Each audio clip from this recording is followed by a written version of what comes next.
Do we have Wi-Fi? All right, everybody. So it's Nantucket 5 guest. o'clock and we are going to begin tonight's meeting of the Nantucket Conservation Commission. A few reminders as we get started. This meeting is being recorded. Please silence your cell phones. And if you plan on recording the meeting, please let us know. We will begin tonight's meeting under public comment. Are there any public comments this evening? No. So the following items tonight are continued. We have Nantucket Islands Land Bank, all land bank properties continued until August 26th. We have NISDA at 55 Walkway Road continued until July 8th. We have Nantucket Conservation Foundation, Rams Pasture continued until July 8th. And then under certificates of compliance, we have Minsk's at 51 Crooked Lane continued until July 8th. So with that, we will begin tonight's meeting. Madam Chair? Yeah. Can I ask you guys a quick question first, while we're still in public comment? We've had a request to do next 30th meeting remotely. Actually, I can't hear Joe. Oh, sorry, Maureen, I'll talk louder. Okay, thank you, that's perfect. We've had a request to do next Wednesday's meeting to allow for some availability for everyone as a remote meeting instead of in person. And before we agreed to that, we thought we'd check in with everybody. So it'd still be the same Wednesday at 5, but instead of doing it in person, we would be back on Zoom. And all Zoom is available. Zoom is for us that available. night. Yes, we are pretty squared away for it in that regards, because everything had been blocked out for in person at that time. So everyone could be there, but it definitely makes it a little easier for folks like George wouldn't have to come down. And I think everyone would then be able to fully participate that didn't think they'd be able to be here in person for varying reasons.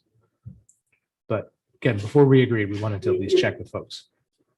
Is there a change to a meeting? I'm sorry, Yeah. I apologize Yeah, for not hearing that well. no, it's tough. So Maureen, we are considering a shift for next week's SBPF meeting on the 30th to be fully remote instead of in person, so that everybody can participate, including people like George. Yes. So would you like us to take a vote on that?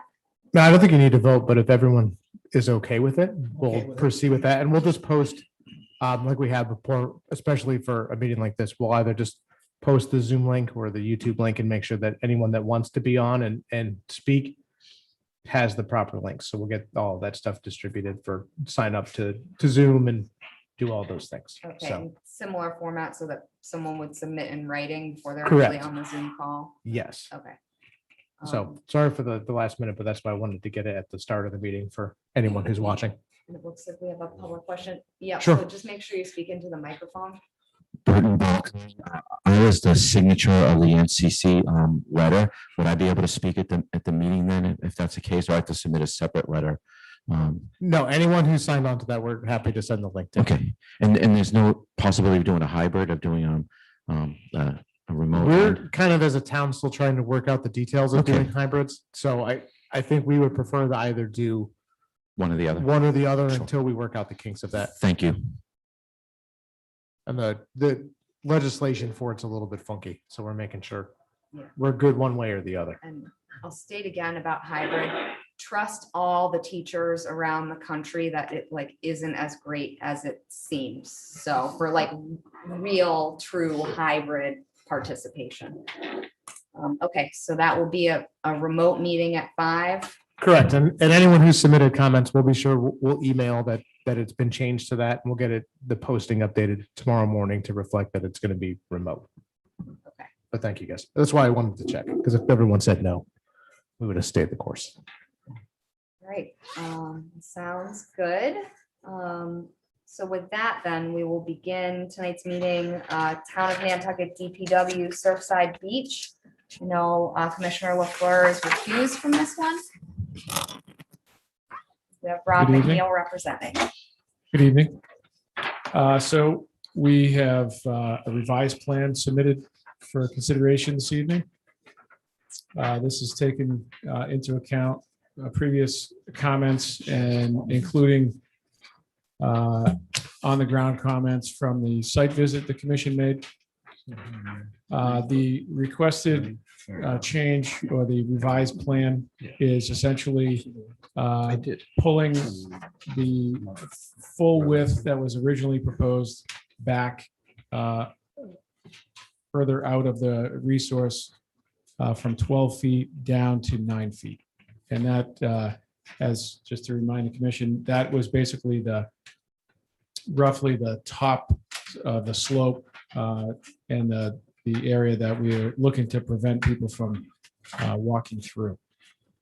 In addition to that, and besides the post and rope that was proposed as also addressing a commission comment for the access to the beach, we're proposing to extend the existing split rail fence from roughly where it currently ends near the food truck parking space, perpendicular to the building, and basically intersect with the proposed railing on the east side, which ultimately would cut off access entirely to the rear of that deck, the proposed split rail, and also the post and rope. We certainly went back out with our facilities group and considered Mr. Topham's sketched modifications. And to just put it in a nutshell, I would say that was deemed to be not feasible. Thank you. Sure. Thank you. Any questions from commissioners? I know I have a question and concern about the site. I believe it was last time, I think I asked maybe for written correspondence with the actual vendor. Yes. Make sure they kind of understand what they're dealing with on that site. And I realize this isn't Conservation Commission jurisdiction, but part of the redesign of the building was for ADA compliance. When I was walking there this afternoon, the vendor had items set up blocking the handicap walkway that people are supposed to be allowed to use from the parking spots to the current building. And I still think that's a major part of this issue, is that the vendors actively blocking handicap access that people need, to get there. So I think that needs to be addressed. I will say I would just simply say that it is certainly the job of the town to work with its vendors to ensure that the rules under their lease are adhered to. The site visit, it was noted at the site visit immediately, it was corrected immediately, and it was followed up on not only in that vein with the owners, the concessionaires owners, but from the standpoint of a handicap accessible aisle, but it was also addressed as far as the weed whacking that had taken place behind the building and the storage of materials. So they were noticed immediately. There is the commission has been copied on that correspondence via email following the very same meeting. So they have certainly said in writing that they agree, and we'll follow up on your comments to make sure that that is continued to be enforced. Yeah, and that their employees know. Yes. 'Cause they blocked the whole access today. Thank you. Other thoughts on the plan?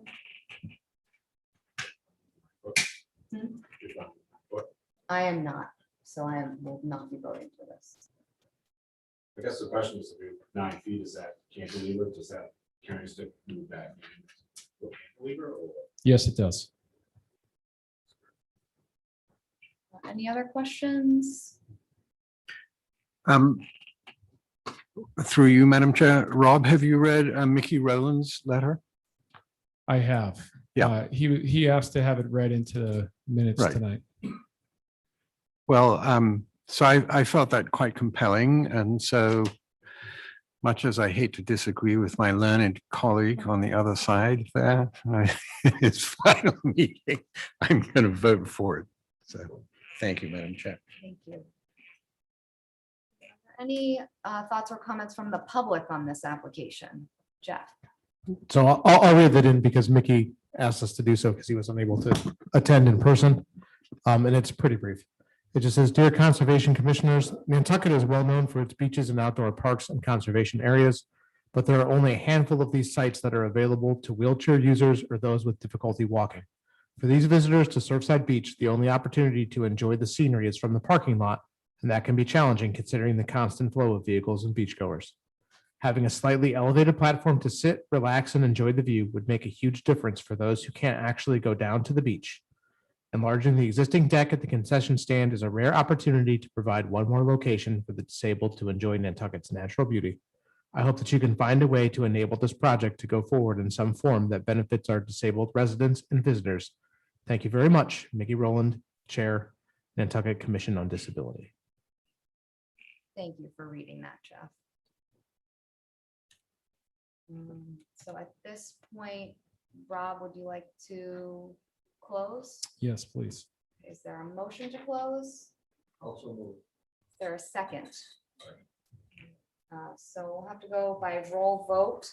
So Beal, Aye. Engelborg, Aye. Harrisman, I, Golding, Aye. LaFleur. Oh, recused, I forgot. Phillips, Aye. Topham. Aye. All right, so that carries with Commissioner LaFleur recused. Thank Thank you you. very much. And that moves us on to Gallaher at 34 Washington Road. As Eric said, does anyone want me to get plans out for them on these, or does everyone have them digitally? I can look digitally. There isn't a great, like, our old table had a spot where you could put the Yeah, plans I out. just asked because it's kind of cramped. No, we- Okay, if people are looking for something specifically, just let me know. We have them all here, so. Yeah, Thank you, no, Jeff. I think we've got it. I think Yeah, Art, thank we're you. ready for you. Thank you, Madam Chair. For the applicant, Art Gasparo, Nantucket Engineering, I'm before you tonight for the second public hearing for the work in the buffer zone to the coastal bank at 34 Washing Pond Road. And we have provided supplemental information in response to the comments at the first hearing, which included a change of the plant species that was proposed in the buffer zone along the westerly property line to remove the Japanese pine and replace it with pitch pine. And then the eastern red cedars are still proposed there as well. And then we provided a detailed drawing of the set of beach stairs that was proposed. I believe those were the two items that were requested, and we were also waiting for a file number, which has been issued. And I'd be happy to address any additional questions or concerns that you may have. Thank you, Art. Are there any questions or comments from commissioners? Through you, Madam Chair. Yes. Thank you, Art, for providing the cross-section on the stairs. So Art, I just have one question on the landscape plans. It says the stairs should be between 3 to 6 feet wide. I think that is supposed to be 3 foot 6 inches. Okay, there we go. Just too small for me to see. Thank you. Yep. Are there any questions from the public on this one? Art, would you like to close? Yes, please. Jeff, do we have everything to close? Yes, you do. All right, is there a motion to close? So moved. Motion made by Seth, Second. seconded by Dave, so by roll vote. Well, question first on the, I didn't see the draft order on this one yet. Does it permit irrigation down where it says lawn on the walkway down to the upstairs? I guess we could condition, yeah, and only have temporary irrigation maybe to establish that one. I'd like that. Would that be all right with you guys? Yeah, I fully expected, I believe it was in the narrative that we were going to follow the best management practices, which would essentially be irrigation outside of the 25. I'm just saying outside. I mean, outside, within 0 to 50 feet, no irrigation. I believe the best management for you, Zero. Madam Chair, is 0 to 25. Yeah, And if I may, the resource area in question is a coastal bank, and the slope is really away from that bank. So I don't believe that there really be any chance of a, adverse impact or effect, from irrigation in that area. So the motion has been made, so we will go to roll vote. Beal? Aye. Engelborg? Aye. Arisman, aye. Golding? Aye. LaFleur? Aye. Phillips? Aye. Topham? Aye. Right, that carries unanimously. Thank you. Thank you, Art. And that moves us on to EPR RGH LLC at 119 Eel Point Road. And Commissioner Engelborg is recused from this one. Thank you. For the record, Paul Santos on behalf of the property owner and applicant. This is a continuation from last meeting for a notice of intent for removal of brush consisting mainly of invasive honeysuckle and poison ivy, and replacement with a lawn area at the rear of this property.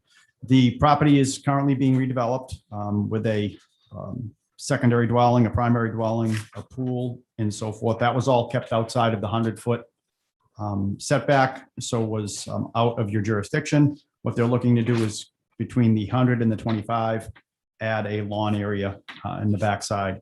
The resource area is a coastal bank. It is actually elevated from the location of the lawn by approximately 4 to 5 feet. And at last meeting, the commission had asked that we look at providing a transitional area between the lawn and the 25, which we have done. The plans that you have in front of you show that green area, which is now the proposed area. As best I can here, I'll show you. This is what the original proposal was, which was basically lawn between the 50 and the 25. So that's what we've done. We're proposing a beach grass transition. We've also proposed a Black Beauty drought tolerant lawn in that back area, which is a drought tolerant sod, to eliminate the need for excessive fertilizing and watering in that particular area. Again, we are somewhat lower than the coastal bank in this particular area. Since the last meeting, staff did receive a letter from the abutter,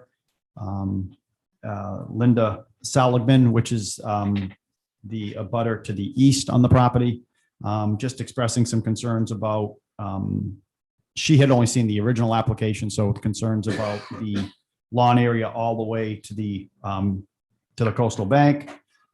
I think we have addressed her concerns with at least pulling back, in the commission had addressed her concerns with not wanting us to go up to the 25. Also, she did bring up the issue of fertilizer and so forth, and I think the Black Beauty sod kind of somewhat addresses her concerns. But that was a letter that I believe was just received today by staff. So I'm happy to answer any questions that you may have. We do have a DEP file number. It is out of an HESP jurisdiction. Thank you, Paul. Are there any questions or comments from commissioners? Yeah. I have one, actually. Yes, Maureen. Maureen, yeah. First, I want to say I appreciate you putting in and clearly showing the transitional area. And I just want to, in my view, I'm beginning to think of lawn as an invasive species. And I'm glad this applicant has dealt with this, but I think we really need to think long and hard about allowing lawn either in a clear cut area or keeping it, I would like to see us be able to encourage people to, let the land be as natural as possible, because lawns are an English invention, I don't think belong very much on my land. So that's just a comment from, thank you. Thank you, Maureen. I know we do try and encourage native grass species, mowed native grass species over some of the more traditional lawn grasses, but I think your point is well taken. Any other comments or questions from commissioners? Looks like no. Are there any comments or questions from the public on this one? Paul, would you like to close? Yes, please. Jeff, do we have everything you need to close? Yes, you do. Is there a motion to close? Is there a second? There most certainly is, he said in his most English accent. Right, so by roll vote, Beal. Eric, Thanks, Ian. Airson, I, Golding, Aye. LaFleur, Aye. Phillips, Aye. Topham. If that carries, with Commissioner Engelborg refused. Thank you. Thank you, Paul. And that moves us on to Kingfisher Realty Trust at 278 Pulpus Road. And I believe Commissioner Beal is recused from this one. Yes. I hope so. I wrote these ones down. Nice to see you all. We're ready for you. Yeah. This is a notice of intent to construct a house or a cottage on at 278 Pulpus Road. It's in the buffer zone to two isolated wetlands and a bordering vegetated wetland just outside of the buffer zone to the border. The structure will be greater than 50 feet away. The 25-foot no disturb will be maintained. There will be a little bit of work within 25, just because we had to raise the house up a little bit to get the foundation over 2 feet from the water table, which it is. But greater than 50% of the 25 to 50 foot will remain in its natural state. The slab foundation with insulation around it will be used to keep the foundation 2 feet above a perched water table that was recorded when they did a septic system deep hole several years ago. But we use that information to determine where the water table was. But it is a perched water table, the same perched water table that's supporting these two little isolated wetlands that are in the field. Other than that, we're not asking for any waivers. Everything should meet your regulations. And if you have any questions, I would be happy to answer them. Thank you. Are there any questions or comments from commissioners? Seth. Thank you, Madam Chair. I just have a question as to what you're referring to when you said there will be a little bit of work within the 25. I don't see that on the plan or in the narrative. Not within, I'm sorry, did I say within 25? Yeah. Within 50, between 50 and 25, excuse me. There's a little bit of grading down there and stabilization, but nothing within 25, excuse me. Thank you. Any other questions or comments from commissioners? Any questions or comments from the public? David, would you like to close? Dude, I got all dressed up and came all the way here. We noticed and we appreciate. I'd come out of the barn Gotcha. at home and just walk into my thing and wear his barn clothes on and then Yeah, I put a tie on I and. noticed. Well, you look great. And I'm so sorry to miss that vision. Jeff, do we have everything we need to close? Yes, you do. All right, is there a motion to close? So moved. Is there a second? All right, by roll vote, Engelborg, Aye. Arisman, I, Golding, Aye. LaFleur, Aye. Phillips, Aye. Topham. Aye.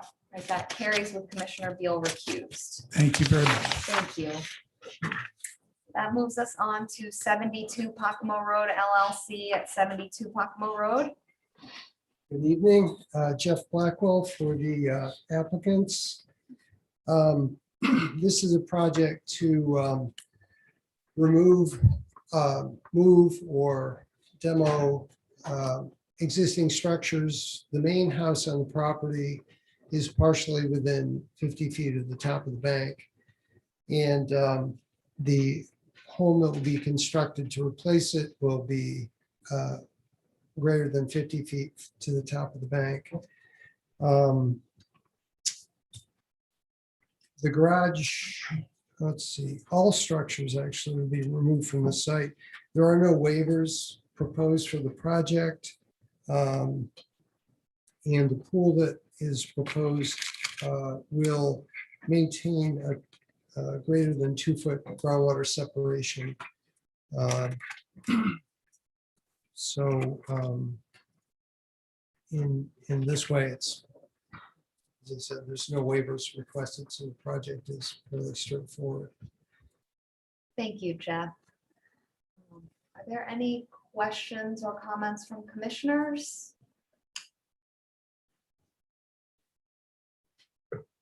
Jeff, yep. I just wanted to say, I know the plan references a different order of conditions for the revegetation areas, that this project is up to date and current with all of their monitoring requirements for that work and is in compliance. Thank you. That was going to be a question I had. Perfect.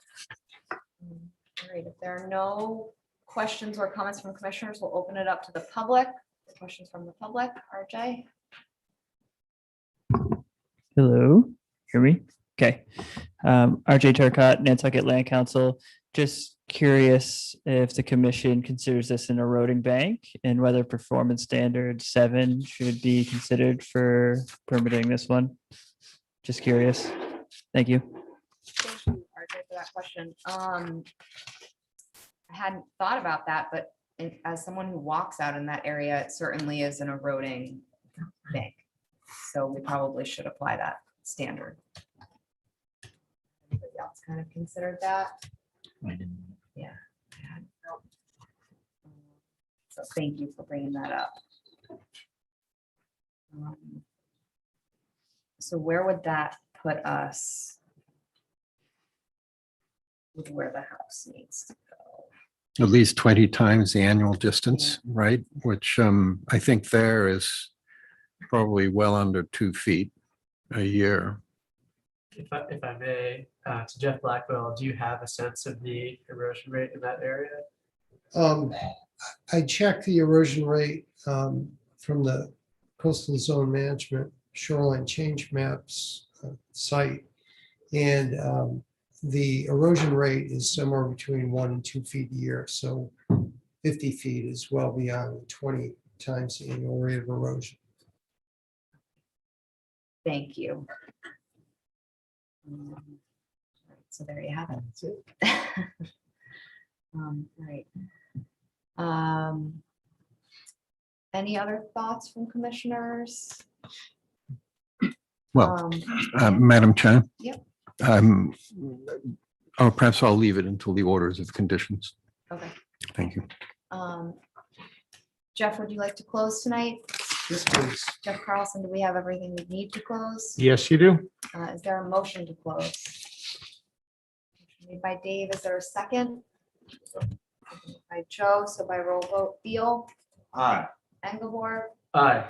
Arisman, I, Golding, Aye. LaFleur, Aye. Phillips, Hi. Topham. That carries unanimously. Thank you, you. Jeff. That moves us on to Garen at 36 Pakamo Road. Jeff Blackwell for the owners. This is a project to renovate an existing single-family dwelling and to add a couple of expansion wings to it. The existing garage will be demolished and a new garage will be constructed. All the structures will comply with the minimum 50-foot setback to the wetlands. So no waivers are required. Part of the project is to abandon the old conventional septic system and to install an entirely new IA system.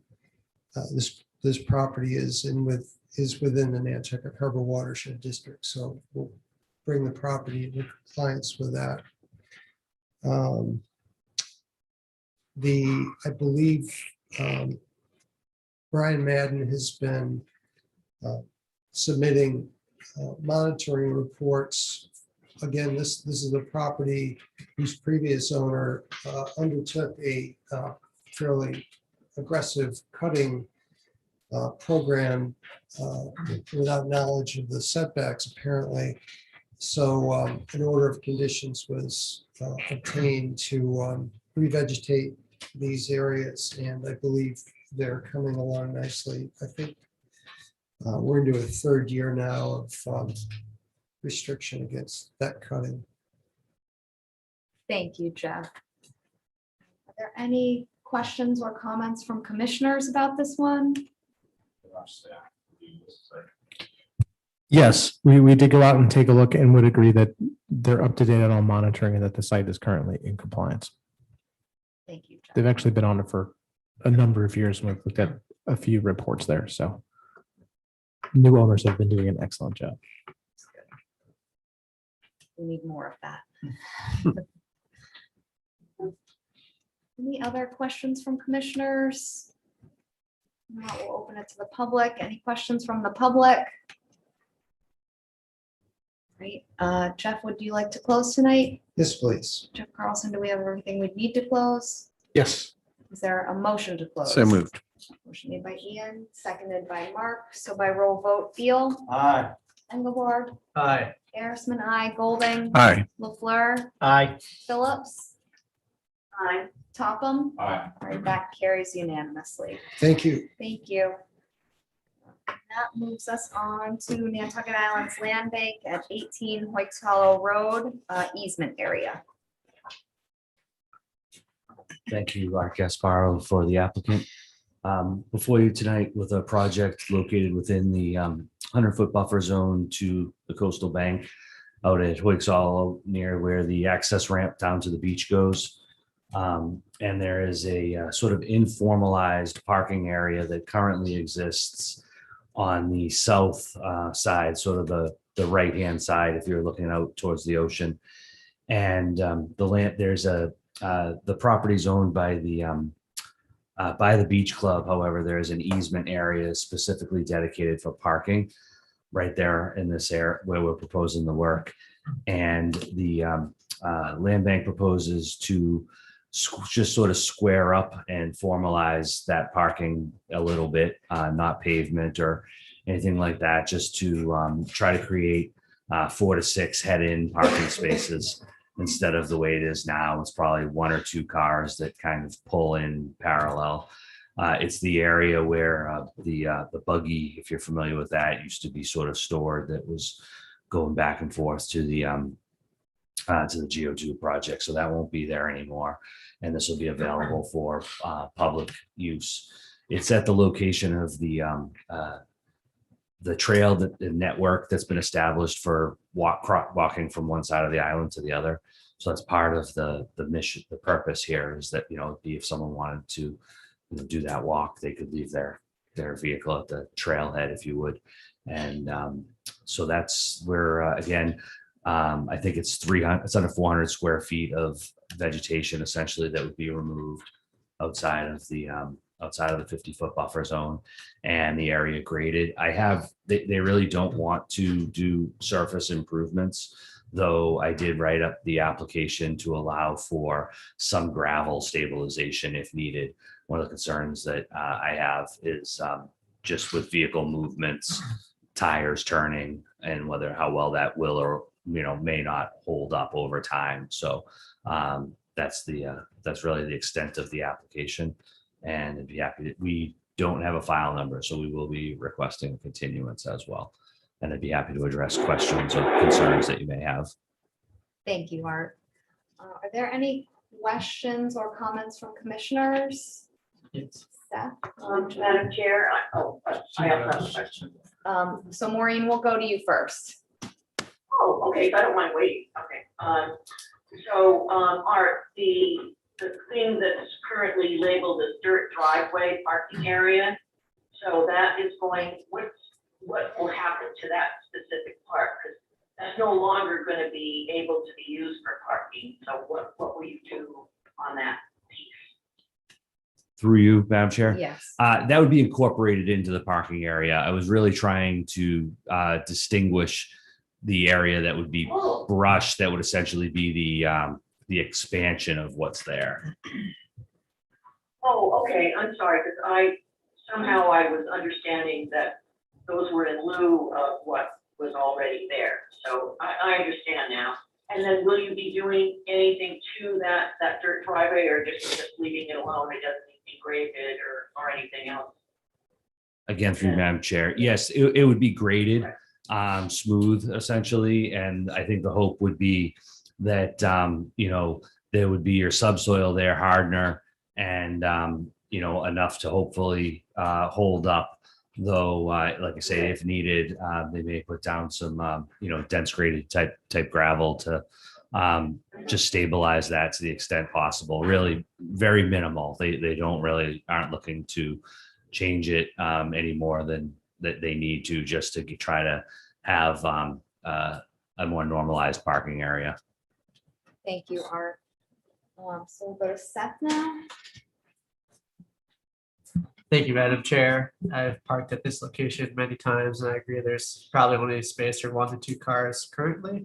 So I think this is an improvement. I've also done that Cross Island hike the inaugural time, so would have been great to be able to park my car here. But the one thing I'm just hoping the land bank does is, in addition to flattening out the grade and squaring everything up, just adding some tasteful signage here, indicating that, this is the parking area, but you're on a,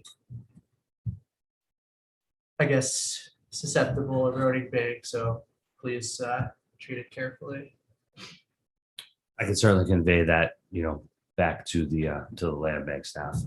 I would offer that there's, as you're familiar with the area, there's a lot more parking for the beach club that's actually closer to the bank as well.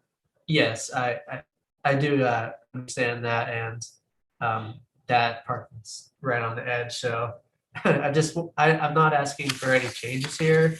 Just just signage indicating where the spaces are, so that people are not driving all around, just parking in the actual layout. Is all I'm asking for here. Thank you, Seth. Understood. Thank you. Thank you, Art. Joe? Mine was an 88 handicap park. And we have a file number on our Yeah, we paperwork. do have one. It's SE 48 3445. Oh, great. Then yes, we'd be happy to close. I don't think I got the email, but super. Okay. So it sounds like you're ready to close. Jeff, do we have everything else we need? Yes. Right, so there's been a motion to close. You may just check if there's The public comment yeah. quickly. Burton, the public comment? Madam Chair, through you to Art, do you have an agreement with the SBPF at all that they're not going to use that spot? Because I know they had a buggy there and they've staged other equipment there in the past, and sometimes they even have to add sand to the ramp. So you might need, I don't know the layout, I haven't seen it, but I'm just making sure that you're on the same page with SBPF. Thank you, Madam Chair. Thank you. Do you have an answer? Through Madam Chair, what I was told was that there was, and this didn't involve me, but that the buggy wouldn't be allowed to park there any longer, and that they were aware of that. So that's the extent of what I know. And I can't imagine that they would go through this and then allow anything but sort of the intended use. Right, thank you. Thank you for that information. All right, so we had a motion. Did you make that motion? Second. Okay. So by roll vote, Beal, I abstain. Engelborg, Aye. Arisman, I, Golding, Hi. LaFleur, Aye. Phillips, Aye. Topham. Aye. Right, so that carries with Commissioner Beal abstained. Thank you. Thank you. That moves us on to Herbert at 4 Harbor View Way. So with Commissioner Topham recused, The night of recusal. and I'll forget them all when we get to orders of conditions, unfortunately. We're here for you. Yeah. That's right. It's their job to remember. I don't. Hello, Don Bracken, Bracken Engineering, representing the applicant. The property is within land subject to coastal storm flow. It's the only resource area for this project. Property faces Harborview Way, also is abutted by McKay Way in the back. The work is primarily, it is all between the back of the house and McKay Way. The work is primarily landscaping and hardscaping work and some modifications to existing structures and utilities. It includes replacing the existing fence, moving a gate location, rebuilding the outdoor shower, and slightly increasing the size of it. Reconfiguring the air conditioning units that are on platforms to comply with the flood zone. Moving some trash bins, and also increasing some of the existing brick walkway areas. And lastly, proposing an above ground spa or whirlpool or something like that. So that's pretty much it. No changes in grades. The entire area is already disturbed within that area. Thank you, Don. Are there any questions or comments from commissioners on this one?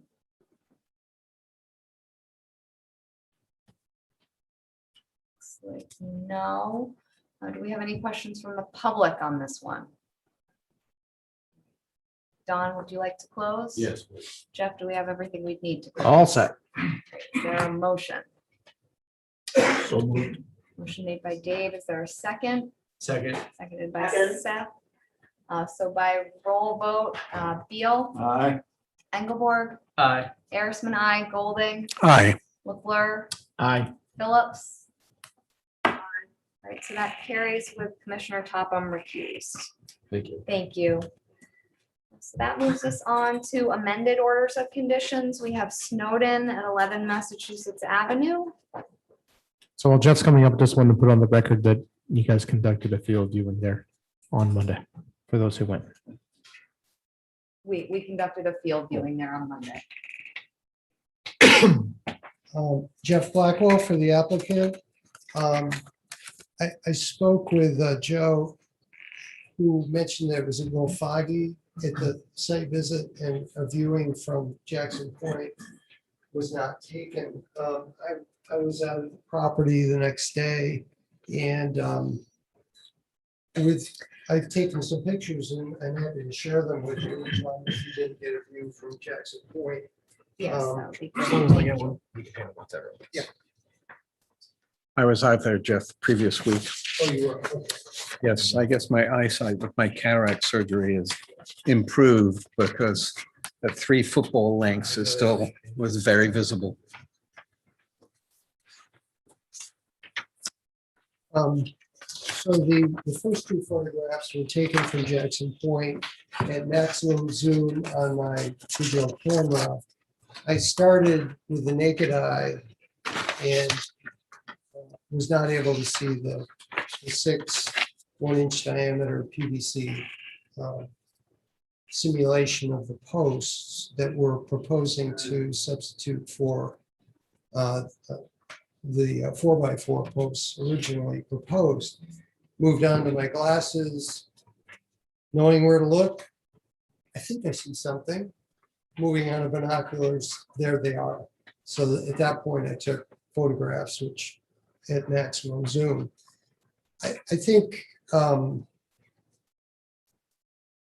that it's pretty clear that, yes, you can see them with magnification or surgical enhancements. But they are, because of the dune that rises up behind and the existence of the boardwalk that's just behind on the property at 13, just to the west. Yes, they are visible to a degree. The reason that we submitted a revised drawing to substitute the 1-inch diameter metal posts for the 4x4s because it reduces the cross-sectional area that provides the ability to see. Although I think you could debate that a cedar post is going to go gray and perhaps weather slightly better than the gray color of a metal post. Also, we tried to think of a way to reduce the visibility of the handrail on top. And we switched to a 2x4, from a 2x4 to a 3/4, or excuse me, 3/8-inch diameter cable. As I said at the previous meeting, in the first meeting, the Snowdens are elderly and they feel that for safety reasons, they would really like to have the assurance of a handrail, whether it's a cable, a rope, or a 2x4. They really don't have any preference. And would leave that up to the Conservation Commission for the least obtrusive way to accomplish that. The height of the posts that are out there for the 1-inch diameter are 5 feet, and I set them that high because I knew that there'd be a separation from the floor of the marsh and then the structure. And by the time the boardwalk was constructed, that 5-foot height would be reduced to approximately 3 feet. View from the beach directly in front of the house, where the public would have another much closer vantage point. The view to the boardwalk and the handrail is obstructed by the dune that rises. There's a approximately 3-foot high dune from the beach level that you would walk up and over before you even got to the boardwalk. So that helps to also minimize the view from the resource area. A couple of other things that the owner suggested to address your concerns is especially easy with the metal system, posts and rails or cable, would be removal of those. It would be a simple matter of unscrewing a set screw and removing them seasonally. So for approximately 8 months out of the year, because they're not year-round residents, that whole system would go away. And the other thing that they asked me to offer is, upon sale of the property, as an ongoing condition, that the railing or the rail would be permanently removed. So that would go away upon sale of the property. The way the real estate is out here these days. Well, they're not, this is their home. This is their summer home. So they're not anticipating a sale, but that would be a way for the commission to eliminate something that is only really associated with the use of this particular couple. So that's all I have. Thank you, Jeff. Are there any questions or comments from commissioners? Seth? Thank you, Madam Chair, and thank you, Jeff, for beating me to it, but I was going to ask for seasonal removal. So if the applicant is willing to do that, we should certainly take them up on it. I think I would much prefer the steel with the cable or the rope, doesn't matter to me, that is easy to remove and less visible is my personal preference. Thank you, Seth. And I have to agree. I was going to ask the same question if they could be removed seasonally, and it sounds like that's a yes. So that makes this a much easier project for me. Well, I hate to be the heartless bastard here. So, and Jeff, you're very persuasive, but our purview isn't helping the elderly enjoy, using a walkway in this particular situation when it's private. And I see no reason why, if they're that infirm, why they can't either use a walker or a walking stick. And I think that Terry Norton's letter, where she said it's a nearly untouched gem, and there are very few of them left, is very important to me. And I don't like the idea of setting a precedent that every house will end up saying that they have elderly applicants, and so everybody will want a rail, whether or not it's going to be removed at the end of the summer is sort of a moot point, since a lot of people are here for the summer to enjoy the island. So, so I remain personally unconvinced, I'm afraid. And I think our purview of protecting this diminishing resource of unobstructed views is very important. And it's getting harder and harder to have a sense of what the island used to look like. And I do actually have another comment, which I was wondering why we aren't paying more attention to whether or not the sunlight will be blocked by the walkway and whether we should go to the gratings that we talked about and used a decade ago. And that seems to have gone by the by. Thank you. And Thank you, Ian.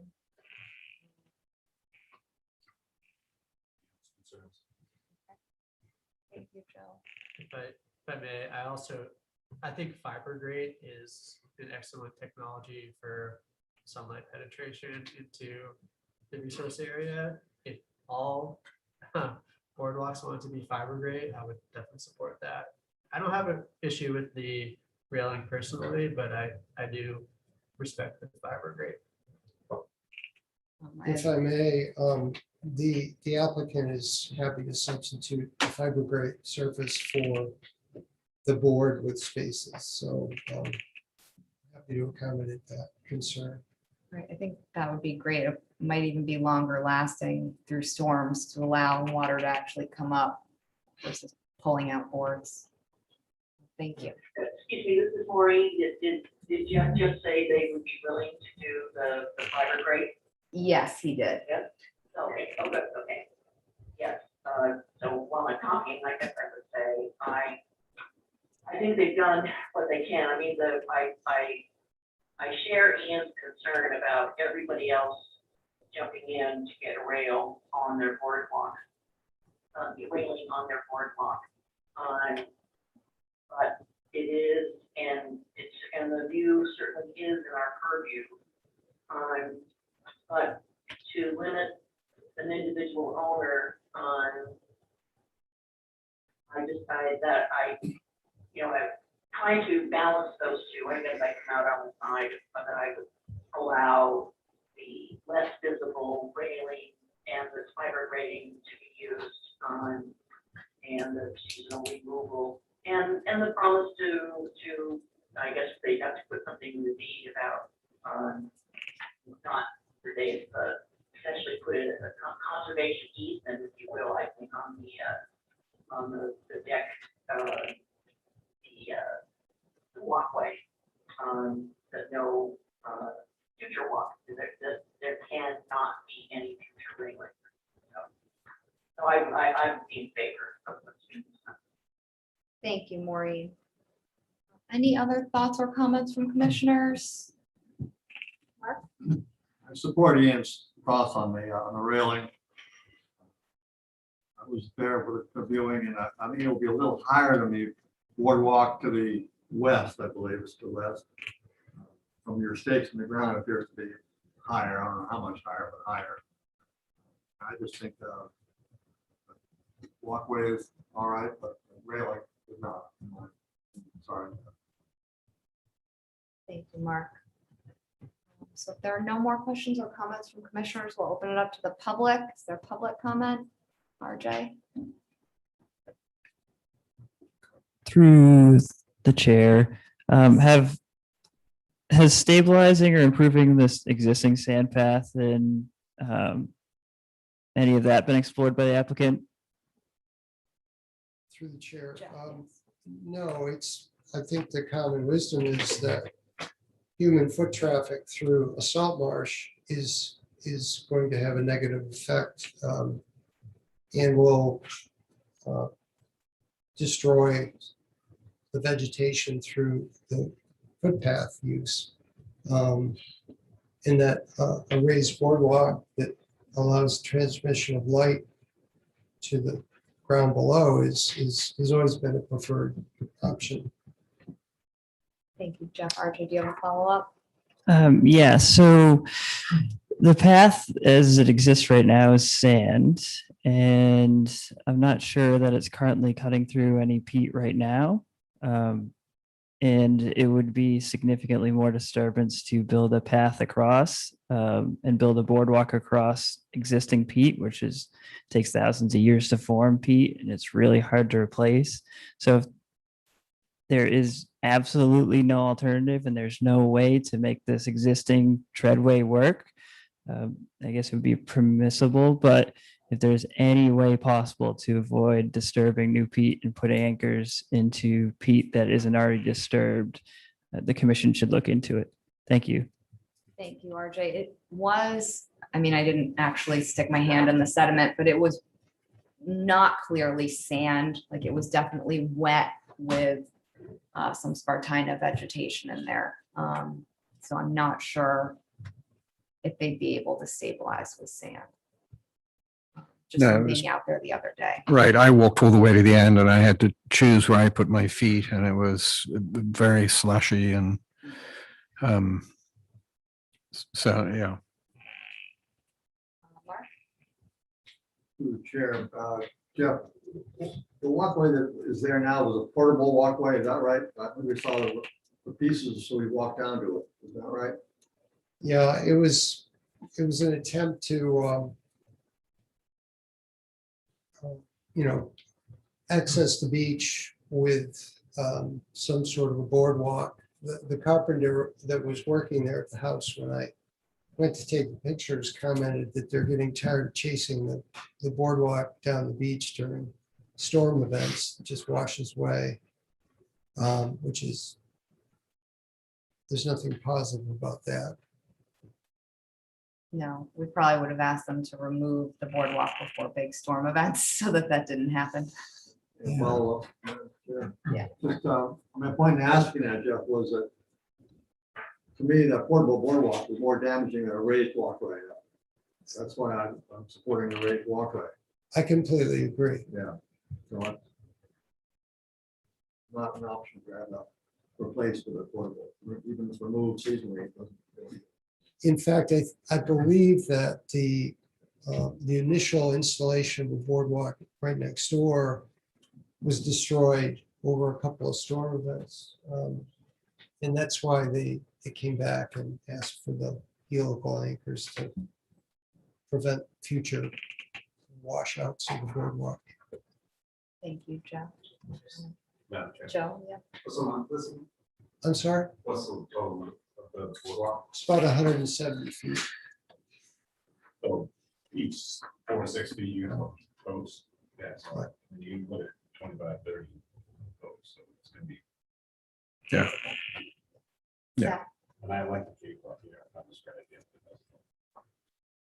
Okay, thank you, Madam Chair. Not sure this has ever been considered at the Conservation Commission before, but I'll bring it up. How about has the idea of using an innovative surface for the walkway itself been examined? So an extra grippy material or something that you would find maybe in a medical setting, or, just have stabilization from the path itself rather than having to use an external handhold. And I'll admit it's not at all my area of expertise, but I know people who work in, occupational therapy who work with these types of things in other settings. So maybe that's something you could look into. If it doesn't exist, it doesn't exist. But yeah, I'd like to see the surface be examined to see if there's a way to have better, I guess, like grip strength from the surface itself to assuage some of the concerns over walking over that path. Thank you, Seth. Is that something, Jeff, you think could be looked into? I've never heard of it. A membrane, placing a membrane directly on the surface of the salt marsh, I think is going to result in the vegetation is just not going to grow. Excuse me. I can't imagine a net positive effect of pursuing that sort of solution. Just because of the loss of the vegetation, I think would be inevitable. Yeah, if I may, that's actually not what I'm asking for. I'm asking for you to consider, the boardwalk instead of being a typical metal or typical wood, or maybe it is on the underside of that, but having an additional surface on top of that walkway that was seasonally removed that provides additional, essentially suction or support while walking on it to make the access easier. I'm not aware of any product of that nature. I think that the vast majority of boardwalks are either have a wood surface or a fibergrate surface. I've just never seen it. I'm not saying it doesn't exist, but I don't know about it. Thank you, Jeff. Thank you for that suggestion. Yeah, I haven't really seen it either. I just was wondering if anyone's ever looked into that. So maybe it could be just looked into. Yeah, no, we, for my grandparents to get to their outside shower, put like almost like a tar paper on top of the wood so that the walker didn't slip and things like that. So, yeah, I think that's hard to apply to fibergrate. though. yeah. If we're gonna I think it go would that probably way. be the wooden surface that would get that. Jeff, do you have a thought? Or you just have? I don't see it as a viable solution. Okay, thank you. All right, any other thoughts or comments from commissioners? This one's definitely up in the air a little bit. I'll weigh in my thoughts. Thank you, Ian, for bringing up the fibergrate. It's perfectly, the perfect situation. Thank for you. that. Yep. We have seemed to have gone away from that a little bit. Yeah. We were kind of focused on that. I think it's a great product and does what it's supposed to. I think a raised walkway here is necessary if you're going to continue to use that pathway. And I don't have a problem with the wire handrail. I think it's so small in that it's going to be a seasonal item. I would go along with that. Thank you, Dave. You know, I tend to agree that the smaller railing with either wire or rope would be less visible. Joe did bring up a good point, though, that's not very stable. You know, like if someone is feeling wobbly and they grab onto a wire or a rope, that's likely to swing, you know, and not actually kind of provide what maybe the intention is there. I think the cable gives you the best opportunity for, there's still going to be some flexibility, but you can tension a cable at either end, much more so than a rope. It's better than if you have your hand on it when you're walking. It can only help stabilize your passage.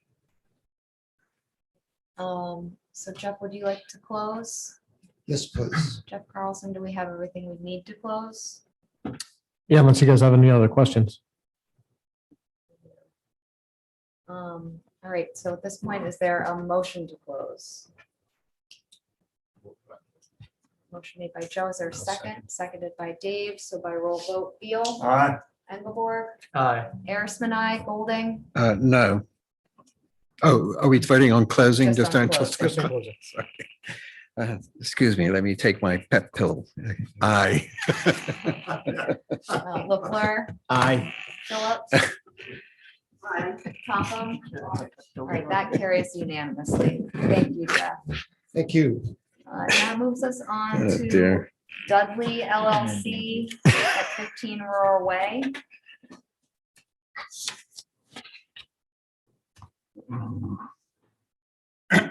Hello, Don Bracken again, representing the applicant. This is for an amendment of an existing order of conditions, new applicant and slightly modified plans. Highlighting the plan changes, the structure configurations have changed. The overall structure footprint of the buildings, building and garage is a reduction of about 106 square feet within the 100-foot buffer zone to the wetland. No structures are proposed within the 50-foot buffer zone as previously approved. Within the 25-foot buffer zone, there was a revegetation area proposed to reestablish the 25-foot buffer zone for existing clearing that was within that area previously. That's remaining the same. There is a dry laid stone patio between the house and the wetland, falls within the 50-foot buffer. That's been reduced in size from what was previously proposed as well. The elevations remain pretty much the same. The limit of work is exactly the same.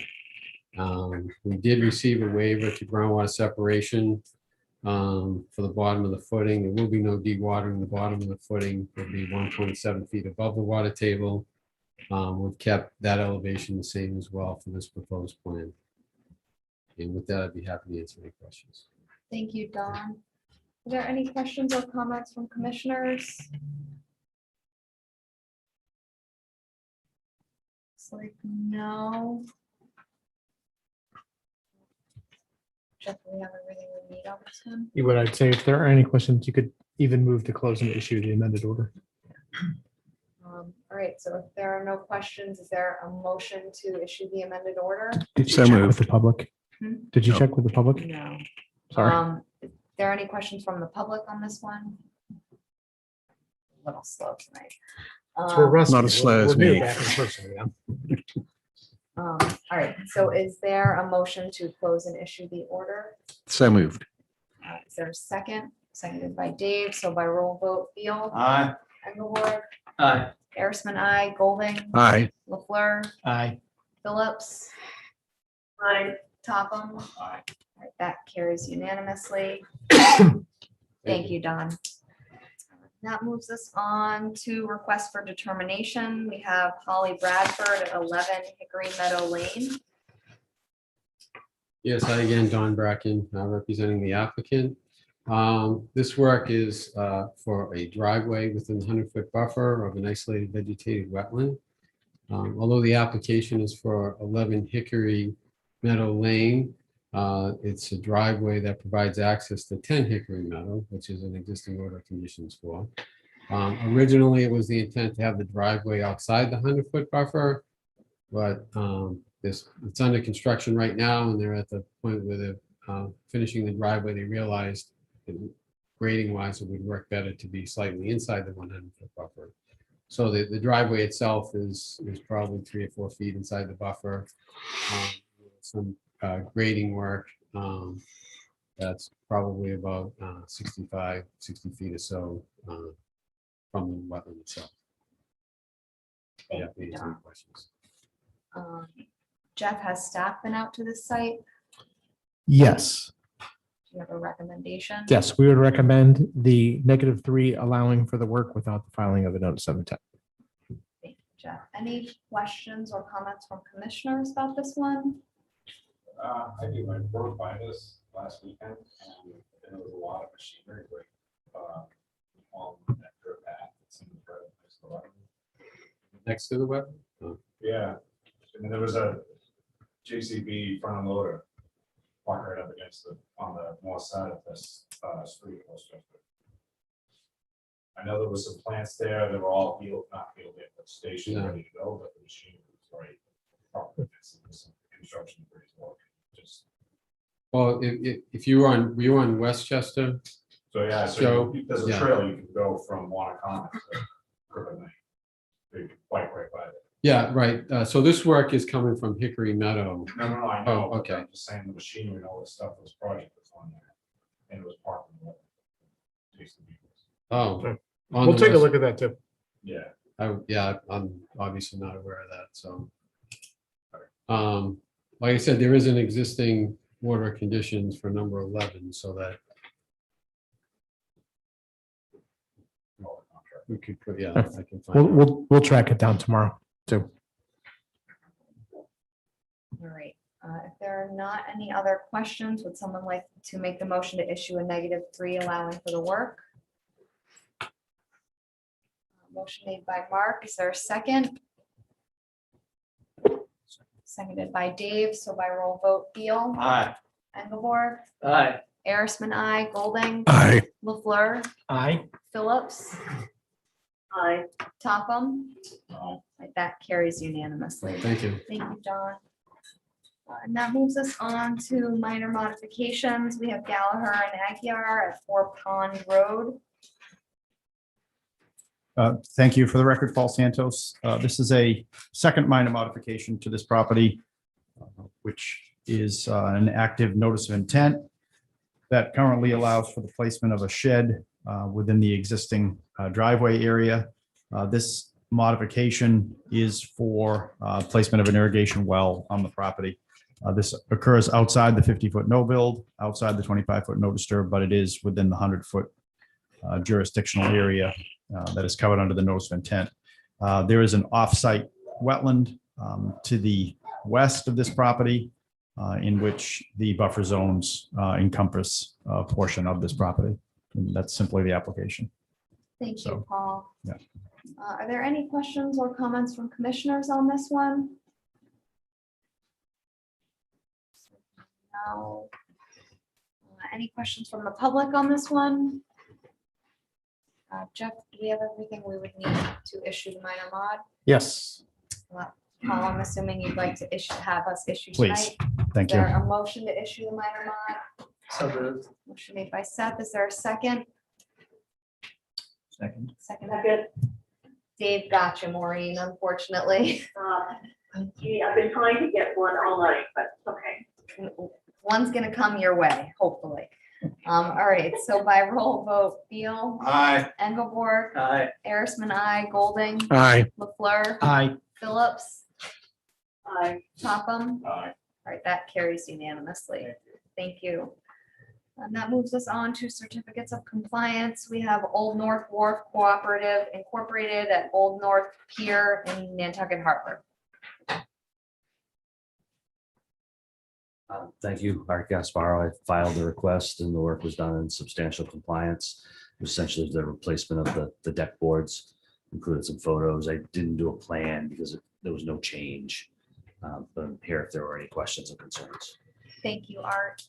Are there any questions or comments from commissioners? We would agree with Art's assessment that it's in substantial compliance. Okay, thank you, Jeff. So is there a motion to issue the certificate? Motion made by Mark. Is there a second? Yes. Second. Oh, come on. I'm gonna have to give it to Joe because he got you, but maybe they'll slow down for the next one. All right, Maureen, he's gonna give it to you, Maureen, so you got the second. Oh, Thank you. Joe, you're a gentleman. Right. Last act of kindness on the All right, so we've got to roll vote this. We'll Beal, remember that when one of your projects comes back. Engelborg, Aye. Arisman, I. Golding, Aye. LaFleur, Aye. Phillips, Aye. Topham. Aye. All right, that carries unanimously. Thank you. Thank And you. if I may also just add a quick note of thanks to Commissioner Topham for his service. I probably won't get the microphone. Thank you. Here, here. All right, and Paul brought in little cupcakes to celebrate too, so help yourselves. All right, that moves us on to orders of conditions. Jeff emailed these out earlier today or this afternoon, I guess. I do have paper copies with too, if people would prefer. Paper copies. Oh, I my know, it's goodness. very archaic. There is a stapleless staple though, if people, you know, I know Andy. Yeah, no, I definitely. Yep, we'll do those last. All right, Wait a so second, what's we going on have here? Swartz at 153 Pulpus Road. So we closed this one at the last meeting on the 10th. This was for a septic replacement with a IA system. And the one little wrinkle in it was that the leach facility just crossed the 100-foot in the spot. It's the only available area on the lot. So kind of our standard septic replacement conditions with that waiver attached, but that's what we're kind of putting forward. Thank you, Jeff. Are there any questions or any amendments to this one? Move to approve as drafted. Is there a second? Second. So by roll vote, we have Beal, Aye. Engelborg, Aye. Arisman, I. Golding, Aye. LaFleur, Aye. Phillips, Aye. Topham. Aye. We work so well together. All right, so that moves, that moves us on to Winthrop Nantucket Nominee Trust at 9 Salem Street. All right, so this was the tank farm that we also closed last time. So just to run through, there's a couple kind of interesting ones. It says it in their narrative. I just included a finding that the site in question is listed under the Massachusetts contingency plan, and then the references for that and its specific tracking number. And then number 3 was we discussed it at pretty good length, but just the finding that keeping contaminated materials on site and preventing further pollution is critical to protection of environmental health, associated resource areas, and the protected interests. And then to kind of go through how that works down below, condition number 19 is that prior to the start of work is they need to provide a flood and site runoff control plan for the commission to review. That kind of talks about the breaching of the walls and keeping floodwaters out and rainwaters in. And then I'm also putting in a requirement that I've discussed with both the fire chief and the health department. And they're in favor of this, that they also need to essentially review and provide comment to that as well, because it's kind of a multi-jurisdictional kind of event. But to make sure that they're involved in meeting their requirements as well. And then number 20, that once the tanks are gone, that the site needs to be secured in such a manner that, again, floodwaters can't enter and that site runoff can't leave, especially since we don't know what necessarily lies. Well, we know what lies beneath. It's just a matter of how much lies beneath. So, but I discussed it again with the order with Chief Murphy today, and he seemed pretty satisfied, and talked about it with Roberto at the health department as well. And they were pretty good with that, because I think it provides everyone some level of protection to make sure that everything is going to happen correctly. So, and I even spoke with the applicant via email. They understand the purpose of those and are happy to comply. Thank you, Jeff. Are there any questions or comments from commissioners on this one? Yes, a few things that are related. First is in the case that there is a contamination event, setting a quarantine plan for the equipment and I guess machinery used on site. Is that something you could do? So that the equipment is clean before leaving the site. Yeah, we get certainly out of condition 21. That's all equipment is to be cleaned on site prior to leaving. Yeah. So we don't need to track. Yeah, good PFAS idea. chemicals around. Yeah, so it'd just be 21 that all equipment is to be cleaned on site prior to leaving the site. Thank you for thinking of that. Sure, and then also in the event that there is a contamination event, we have a condition that we receive notification within a certain time period. Now let's put any contamination event shall be reported to the commission. I'm thinking within 24 hours. It's kind of a max.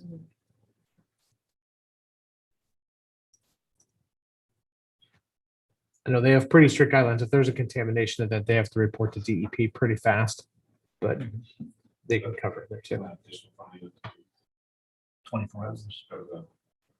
Yes, because they've already had a release on that site. So I know they have pretty strict reporting requirements to DEP if something gets off that site, like immediate reporting. So I think that should be good, but I don't think it hurts to double up. We're gonna keep our fingers crossed that contamination doesn't get off of that site and is cleaned up properly over the next.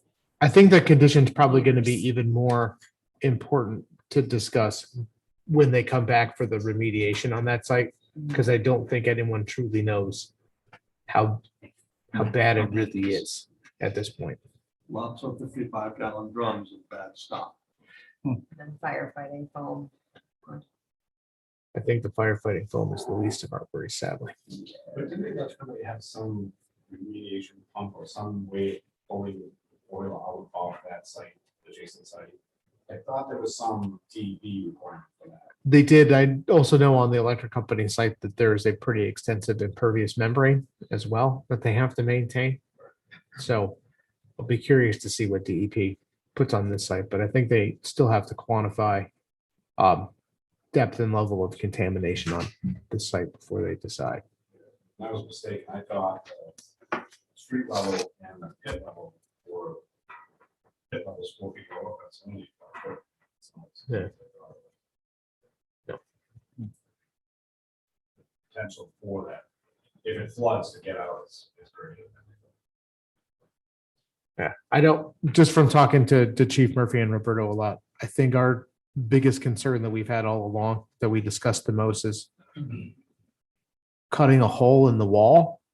And Chief Murphy always puts it best, where he doesn't want to be the fire chief that's on the front page of the paper for like the greatest environmental disaster in the history of Nantucket. So he's very, very worried about when that happens, how everything is going to be assuredly kept where it's supposed to be kept. So that's kind of where condition 19 came from, is to get everyone on board, because I know they've been working with DEP as well to put it together. And I know they are fully confident of not having issues, but I also don't want to be, on the hook if hurricane blows through and we've started work or something and something bad, no name storm rolls through again and we're dealing with the general in the storm, and whatever there's temporarily isn't enough, or I don't think anyone wants to be in that situation. So question about that, since they are in such close contact with DEP, given the potential contamination of the site, does DEP have like scheduled visits they're going to make to this site just automatically, or is it only in some emergency situation? Yeah, it's different divisions of DEP that they deal with. So anytime that I believe the folks that deal with like bulk fuel storage and those things come down and we'll check. So anytime that there's a milestone to be assessed, I believe their intention is to come down. Whether that truly happens or not is a different story. But those guys are pretty good about it because they don't deal with it a lot.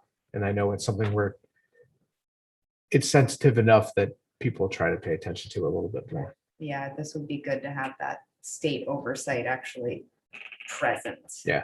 And I know they also have to receive sign-offs from the fire chief and those guys for all of the steps along the way, because the fire departments hold those bulk fuel storage licenses locally and report back on those as well. So they have to be on site to inspect those kind of every step along the way too. So I think there'll be a lot of hard hats watching when work is going on for the guys that are working. The tanks. It's just the ground. The tanks have been cleaned out and are ready to go, but I think it's also whatever is left on site. And once that stuff picks up and there's some free earth underneath what used to be tank, I think there's some concern about what that's going to look like. Motion to approve as amended. Is there a second? Seconded by Joe, so by roll vote, Beal, Aye. Engelborg, Aye. Bearsman, I, Golding, Aye. LaFleur, Aye. Phillips, Topham. Right, that carries unanimously. That moves us on to Town of Nantucket DPW Surfside Beach, and Commissioner LaFleur is recused from this one. I gotta find it. I had it open and I closed it by accident. There it is. So I drafted up a positive order on this from kind of the discussions before and some of the revisions. I honestly was hoping to have some discussion about what conditions would people would be looking for, or any. Should they have like a condition for regular inspection of that drainage system? Or was that in their narrative? I can't remember. We could do a 19, that a yearly report shall be filed with the describing the condition and functionality and maintenance of the drainage system. Yep. And it looks like maybe we forgot, under the permit overview, it doesn't describe the post and rope to keep people from walking all over the place over there. Right. As they go to and from the beach. In the fence. Split. Actually, Yes. can we ask them to not maintain the area in front of, weed whack or mow the area in front of the, I mean, they haven't known it, so we know they're doing it. So we tell them to please stop. I think that they were told hopefully by the town who's the property holder. And that's something we could enforce upon, I guess, if that continues. Is there any point including it in the order or not? I mean, I don't necessarily feel the need, Okay. but that doesn't mean other commissioners won't. So, I kind of think it should, and it's in the enforcement. I mean, not that it gets the people that are leasing the structure, but there should be, okay, this is your facility, you can use this, you can't get this, you gotta watch over this, for people. These are part of the DBW report, which is all the projects and all properties, something along those lines. Jeff, do you think you can wordsmith that one? Sorry, I was busy wordsmithing into some of that, so.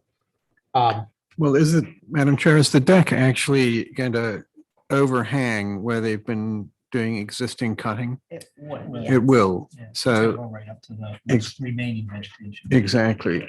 And then it sort of drops off pretty precipitously. So Yeah. I don't think anybody will be working on that.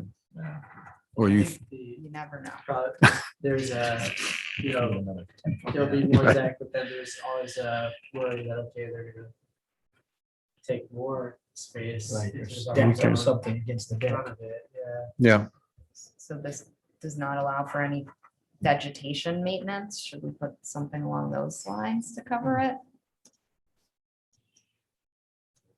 Must be undisturbed beyond the deck.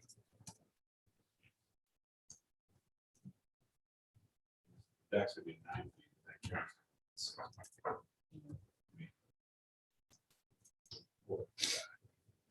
Let's see someone trying to store like stuff under the deck. Yeah, I think they'll get light. I think some stuff will grow. Like all that stuff that was leaning against the building, and now leaning against the deck. Right, Yeah. or under it, yeah. All right, so I think to go with that, just to run through the changes. So I changed the permit overview to include the fencing and the post and rope fencing along the access way. And then 19, the applicant shall file a report describing the maintenance condition of the drainage system on a yearly basis. And then 20, the applicant shall provide yearly photographs of the deck area demonstrating the condition of the vegetation. And then 21, the vegetation on the resource area side of the deck shall be undisturbed. Yeah. Right. So at this point, if there's nothing else to add, is there a motion to approve as amended? Excuse me, Ashley, I wasn't on, I missed the meeting that was discussed that, so I think I should, sign the order. Is that right? You could, if you watched into the meeting, you would still be fine to sign the order and you participated tonight. I think you only missed Yeah. one out of, Yep, she's good. If she's only missed one, she's okay. yeah. Two was So, the so you could make a motion to approve. All right, so a motion to approve as amended. Is there a second? Seconded by Mark, so by roll vote, Beal, Aye. Engelborg, Opposed. Arisman opposed, Golding, Aye. LaFleur. Phillips, Aye. Topham. Aye. Right, so that carries with Commissioners Engelborg and Arisman opposed, Commissioner LaFleur recused. We have 4 votes. It had the majority. Got 4 votes. But it had to have. It did. It had four. It did. It got It 4 had votes. Joe and you Yeah. and Ian Yeah. and Maureen. Thanks. I We're was good. forgetting the phone human when I was visually counting. We're Oh, good. boy. Okay. Sorry, Maureen, because I'm just looking at a phone instead of a person. Right. Forever known as Yeah. phone music. We need holograms, all right? They're coming. All right, so that moves us on to Gallaher at 34 Washing Pond Road. I think everyone can sit on this one. Yes. Sorry, I got ahead of myself. All right, so just a couple of findings, one related to the stairway and pathway or water dependent use. And then the land subject to coastal storm flow, which is also on that site. But there's no work within. And then I added on to the order tonight from the discussion. So there's still 19. I just thought to memorialize that no Japanese black pine is permitted, just in case that question comes up and someone gets a hold of the original landscape plan for somehow. But that's still clear. And then number 20 that I added kind of from the discussion tonight is that no permanent irrigation is to be installed within the 25-foot buffer zone. Yes, thank you, Jeff. Are there any questions or comments from commissioners on this one? Not, is there a motion to approve as amended? Before I call myself to death. Motion made by Dave, is there a second? Can't take a Seconded by hit. Joe, so by roll vote, Beal, Aye. Engelborg, Aye. Arisman, I, Golding, Hi. LaFleur, Aye. Phillips, Aye. Topham. All right, that carries unanimously. That moves us on to EPR RGH LLC at 119 Eel Point Road, and Commissioner Engelborg is recused.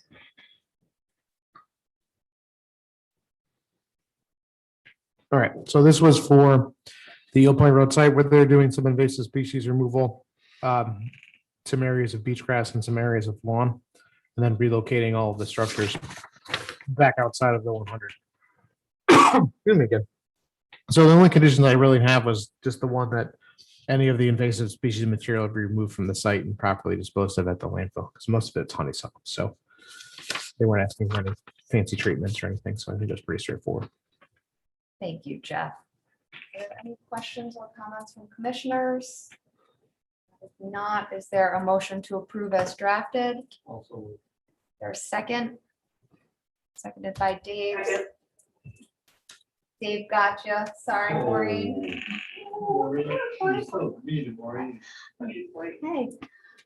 you gotta She should jump show up right and on it. show up in person. Arisman, I, Golding, Aye. LaFleur, Aye. Phillips, Just saying. Aye. Topham. All right, that carries with Commissioner Engelborg recused.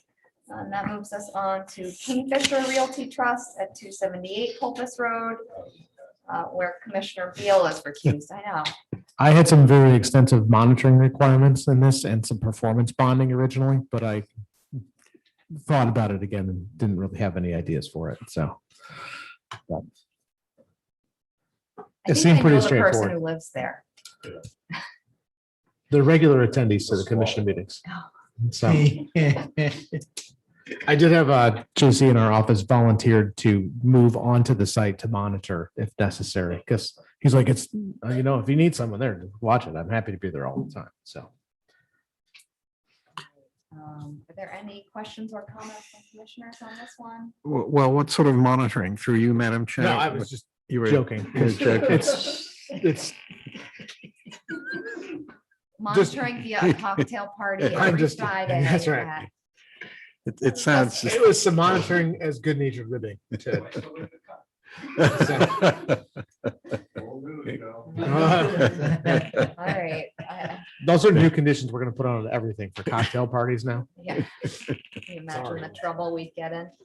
All A right. 10-year-old molt, please. Is there a motion to approve as drafted? I'm gonna give it to Maureen. There we She go. jumped on that one. Is there a second? All right, Joe gets the second. So by roll vote, Engelborg, Aye. Arisman, I, Golding, Aye. LaFleur, Aye. Phillips. Aye. Topham. Aye. All right, that carries with Commissioner Beal recused. That moves us on to 72 Pakamo Road LLC at 72 Pakamo Road.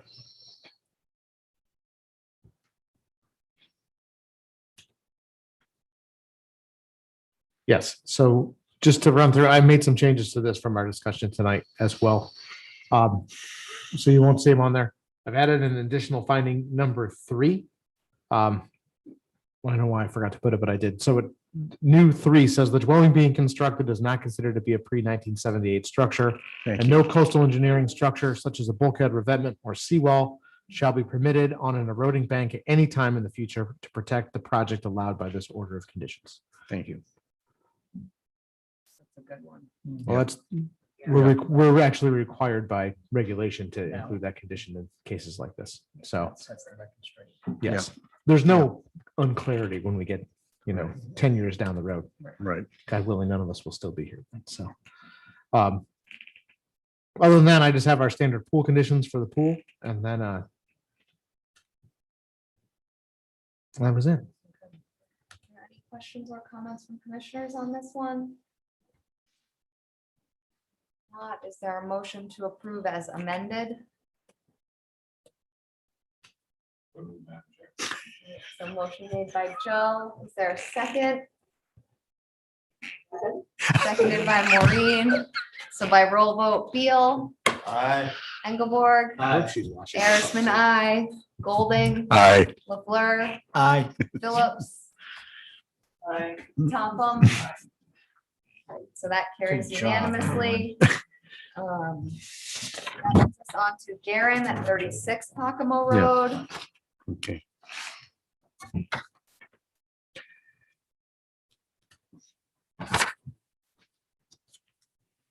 This is another one that seemed fairly straightforward. So I didn't have anything except for number 19 on this one.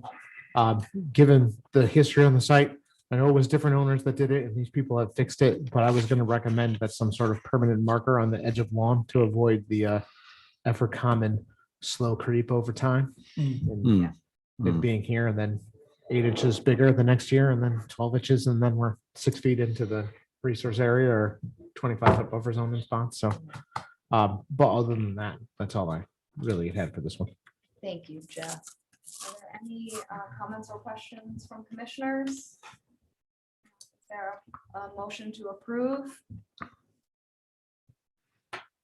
So moved. Is there a second?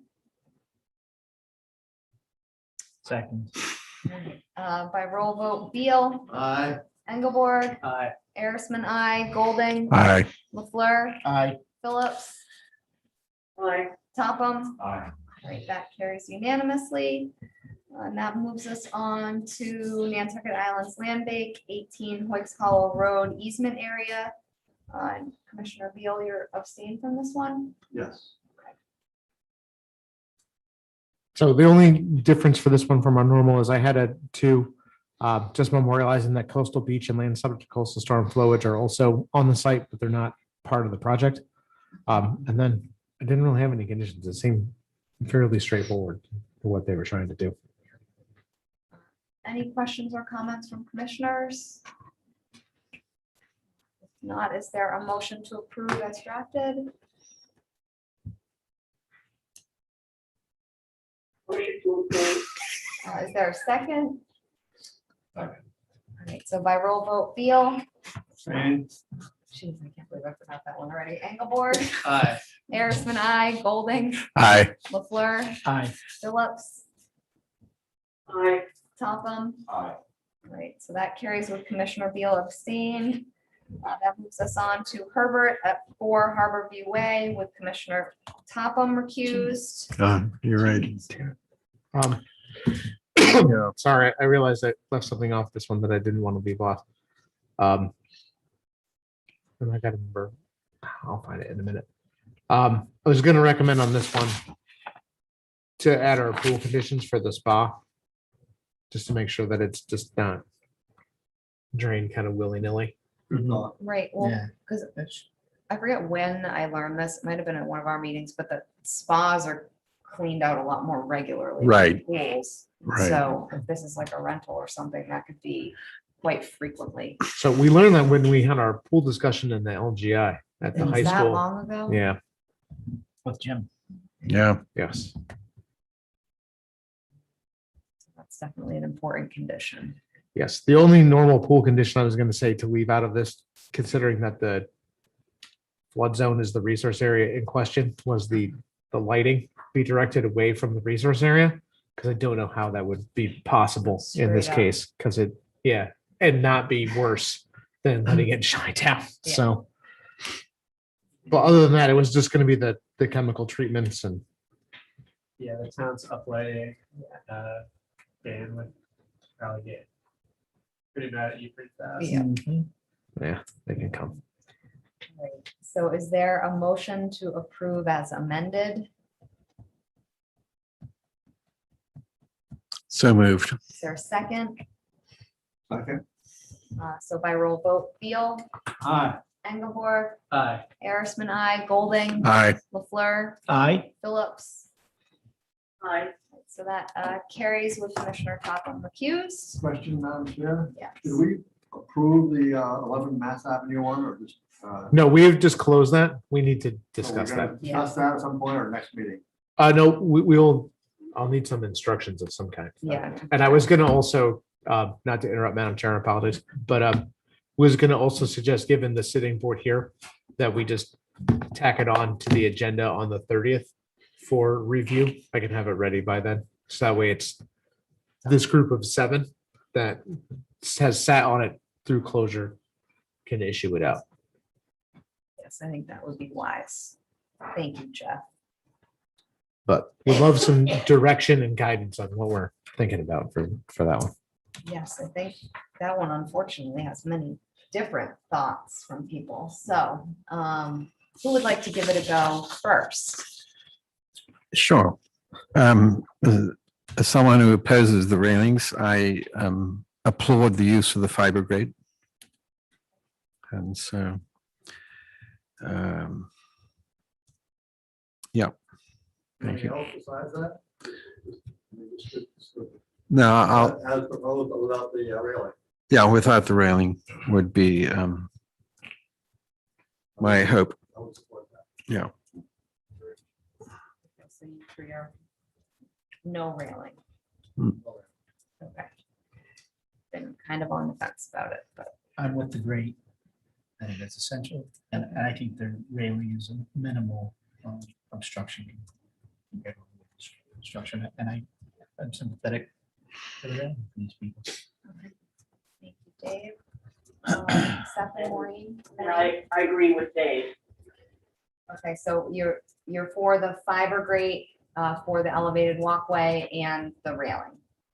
But the like metal and The metal, the much less Yeah. obtrusive and the seasonal removal Yes. and the final removal when they sell the house.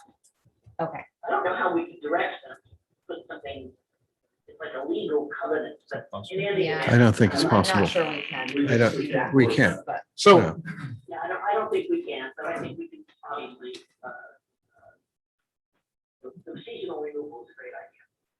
yes, the only way you could put a longer term condition like that and it'd be kind of dicey was if you put it as a specific condition and then if a certificate of compliance came in and you put it as an ongoing condition, you could, but I think it'd be very difficult to enforce because if you'd have to deal with whoever purchased the property to try to make sure that they understood that that had to come off or they had to apply to keep it at that point. But in the time between now and next Wednesday, I can definitively find the answer to that question. If I may, yes, Jeff, occurs to me that you may need to speak into the mic. Yes, so- if you could, please.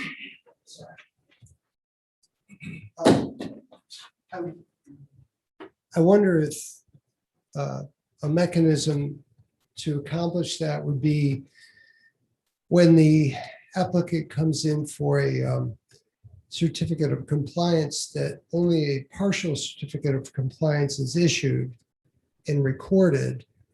And when it goes, when the lawyers for the buyer and seller come at some point in the future, see that it's only a partial, they'll have to come back to the commission with the railing and cable removed before you would issue the final certificate of Right, compliance. they need that for the. Just a home. thought. I mean, Yeah. that's. No, that's a good thought, something Jeff maybe to consider. What happens if they sell it to someone who's elderly, who's going to use the same argument? Well, then There's some board to decide. I'll be out here waving my walking stick at the board. Don't let that I will try to think of a way to make sure that we can address that correctly. Seth, do you have thoughts on this one? Sure, I definitely support the fiber grate over the wood. I don't really have a strong opinion about the railing. I think it's fine, but if we, as a commission, voted to not approve that, I would vote that way as well.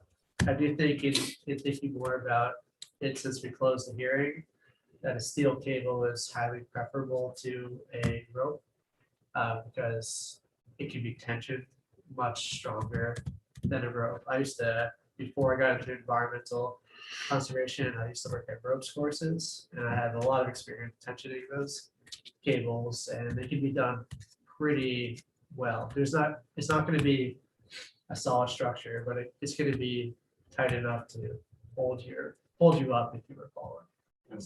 They're doing it here. Yeah, so yeah, if it's going to be seasonally removed and installed, I would assume they would tension it each year when it was installed. So I think cable over rope for sure if we go the railing route. So I have a tangential observation, which maybe can be answered through you, Madam Chair, Yes. maybe by Jeff or by anybody. So when I was younger, I worked on a boat for many years where we used steel cables for mooring. And the reason why we wore very heavy gloves is because the cables inevitably started to have strands that broke. And so I'm wondering whether this might be an issue going forward with the cable in this situation. Yeah, it's certainly an issue. A lot of times what you see is like the cable with the plastic sleeve over it. I don't know if that's something we would allow, but that certainly makes it less risky from a user perspective.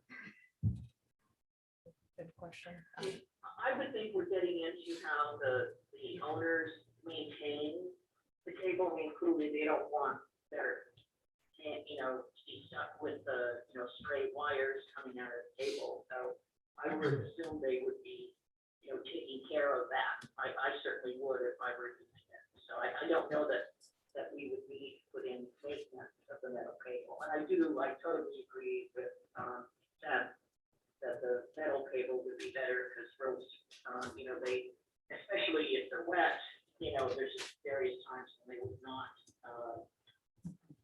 be very useful in terms of somebody who was a little, unsure of their step. We could have the condition, if they use the walkway, they must wear gloves. I think, yeah. Stainless steel, so I think it's an issue. Okay, so Dave is saying it's stainless steel, so there might be less of an issue here, and it looks like Jeff Blackwell has maybe clarification for us, so. Well, I think Maureen sort of hit the nail on the head. If the cable needs to be replaced periodically, it's all within the maintenance category of the function. Okay, thank you. So I know on this one, I am definitely for the fiber grate. Quite honestly, I'm a little bit still on the fence about the handrail, and might have to mull that over until our next meeting to think visually what the impact would be a little bit more now that I know it's going to be a wire or cable and smaller metal posts. Because I see both sides of this one. That's about the fullest. Okay, so Pretty small. it's pretty small. Yeah, then you see 25, 30 broad. Well, you will see the posts. Right. So cable's not bottom. Right. Posts. Yeah. I feel for the people.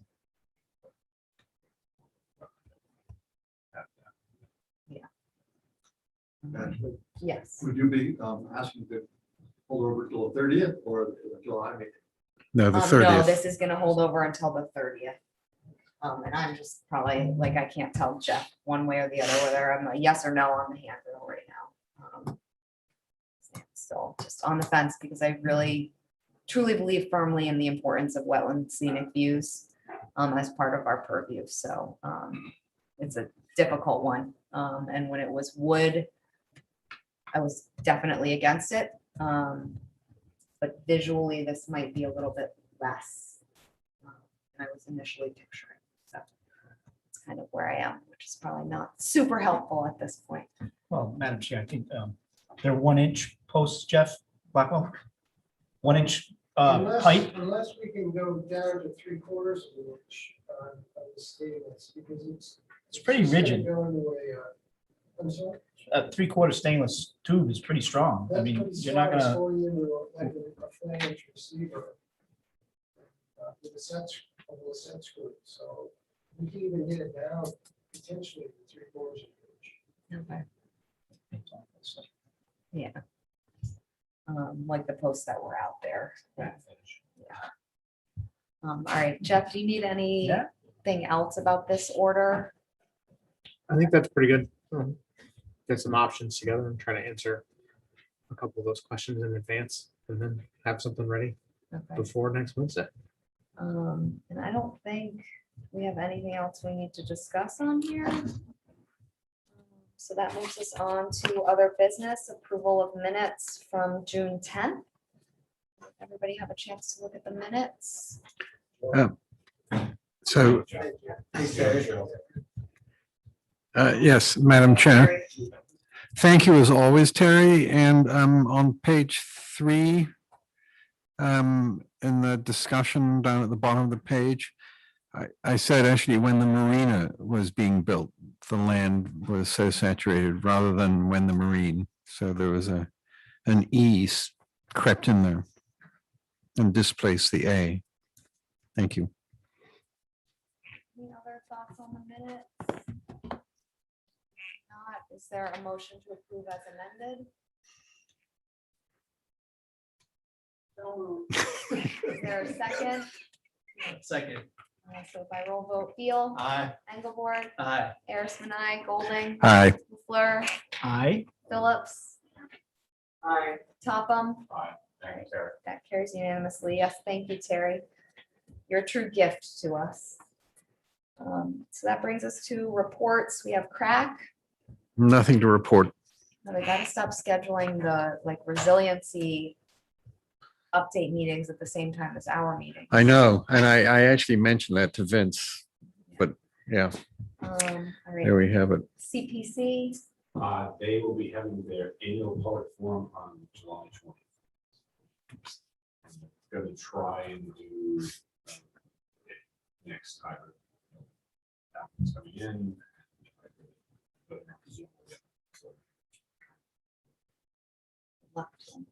The HGC is like.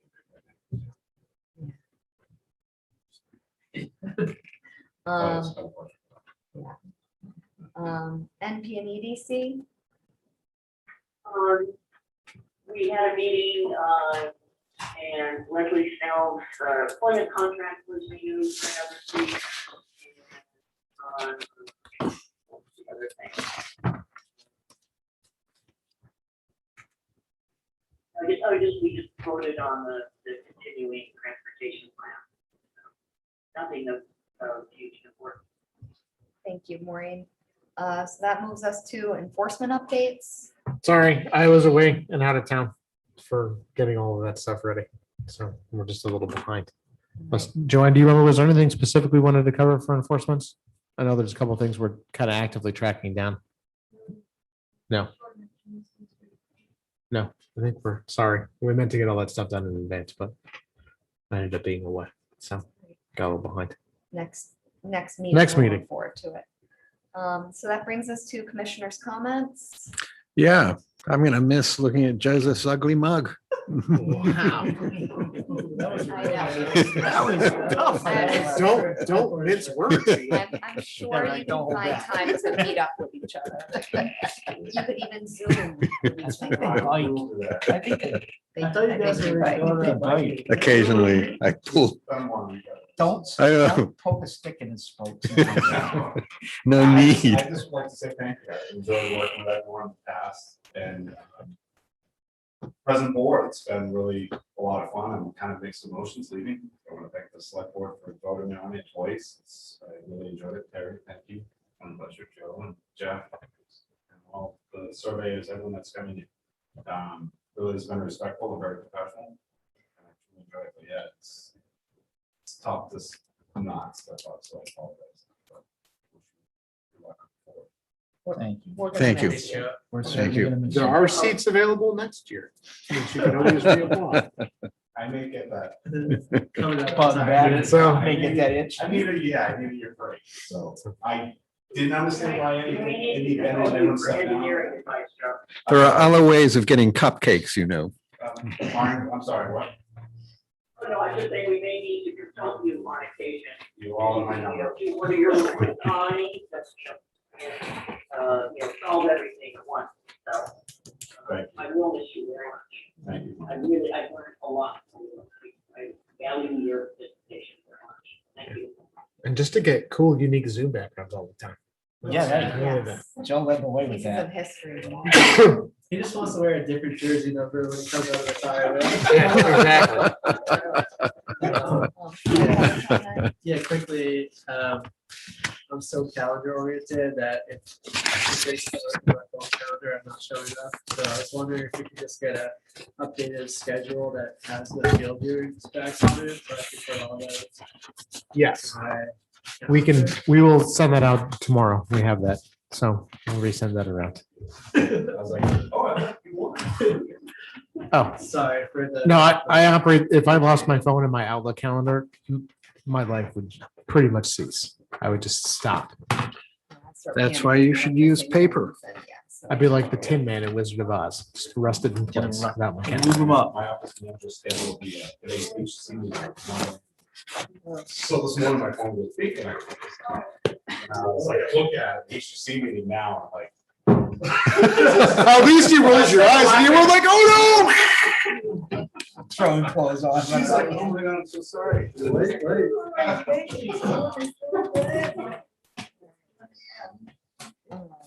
Any other commissioners' comments? We really are gonna miss you, Joe, but we'll see you around. Yes, please. See you guys. Oh, you're welcome. Enjoy, guys. Bye, Thank you. Paul. Bye, Thanks, Paul. Paul. I will be dealing with Joe. We're sorry. Brenda on a daily basis. So that moves us to administrative staff reports. All right, just real quickly, we have some stuff for next week. Obviously, the first regular meeting, then back in July. I don't remember the date, July 8th is our next one. We'll have to do our yearly appointment of officers. So if people want a chair or vice chair or shift around a bit, that's the day. And then also on that day, we'll obviously have to replace Joe on CPC. But if anyone else has any other interest in swapping committees or moving around, we'll do committee appointments that day as well. I know we have to send like our yearly update to NP and EDC for who it's going to be, and we'll have to send one to CPC. So if we want to do any shifting in committees, that'll be the day. You need to take an ad out in the newspaper about where you want to shift and then. You don't get to keep that. No, I'm just kidding. No, but I was just gonna say thank you to Joe for all of the time and effort put in. It's been nice to have. We've sat through a lot of hearings. So, no, it's been great. Here we are at the end. Is there a motion to adjourn? About to say, Joe has to make this motion this time. Real quickly, I do move that Joe has to take home any extra cupcakes. Yes, that is true. My daughter will love it. Is there a second on that? You do. Oh, We'll give it to Maureen. Yep. So Beal. Aye. Engelborg. Aye. Arisman, aye. Golden. Aye. LaFleur. Aye. Phillips. Aye. Topham. All right, this meeting is adjourned. Make sure to grab a cupcake, Oh, my God. or Joe's daughter's gonna eat. Hey, so I totally messed up. Before everyone leaves, Oh, we didn't sign. we didn't anything. sign anything. We don't have to sign them Oh, yeah, digitally sign anymore. everything. So- Back to the old pen and paper. What? No more right signature. Electronic signatures. I thought about that this afternoon, and I was like, we're gonna sign all at once, and then it skipped my mind when we weren't actually signing. Do you want me just to, you guys can sit back down, have a cupcake, and I'll just pass it? Yeah. Yeah. Thank you. It's a great plan. So electronic signatures was the best part. No, cupcakes are the best part. Cupcakes was the best part. For the record, I had to do this because the tongue lashing I would get tomorrow from Joanne would not be worth it. This will save you this. He said, sign on this so I can have a cupcake. Actually, I'm not much of a cupcake guy. You're actually closet cupcake now. He's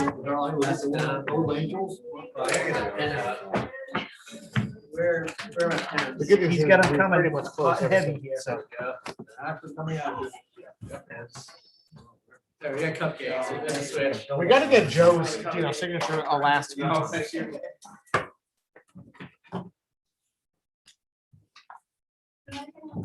gonna get everyone right.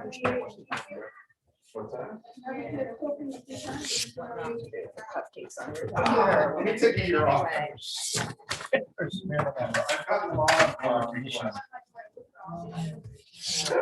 If you guys help, I get regular updates from Suzanne Bennett that Andy left so he could build the addition on their house. It is still not done.